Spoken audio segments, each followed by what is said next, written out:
Alright, mainly wanted to show you what the pigtail looks like.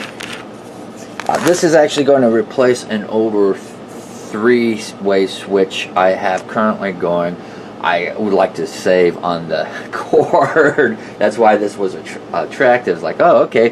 And I kind of looked at it, and the pigtail should be long enough to reach in behind my HDTV. It is pretty thick, and the unit itself is pretty lightweight, so we'll have to see how that works out.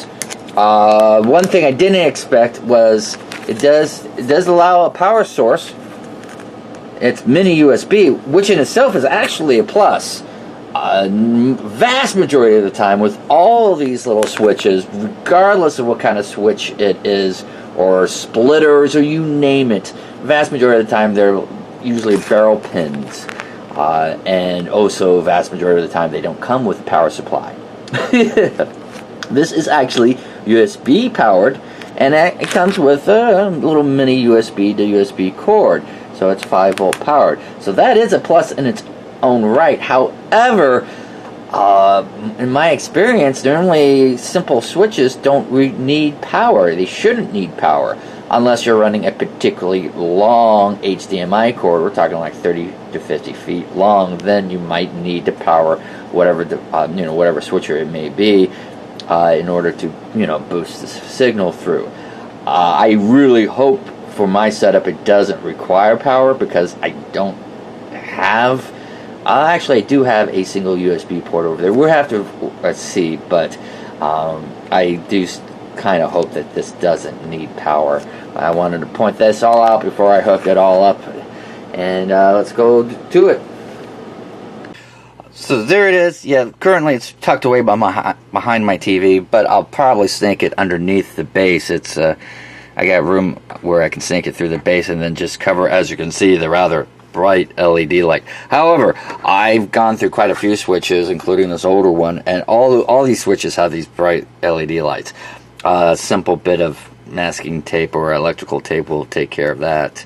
It does not require the power, like I surmised. They just include it as an option if you are running a really long cord, and it is 5-volt powered. And I do actually have a USB port back here on this TV, so that's all pluses. The cord is good.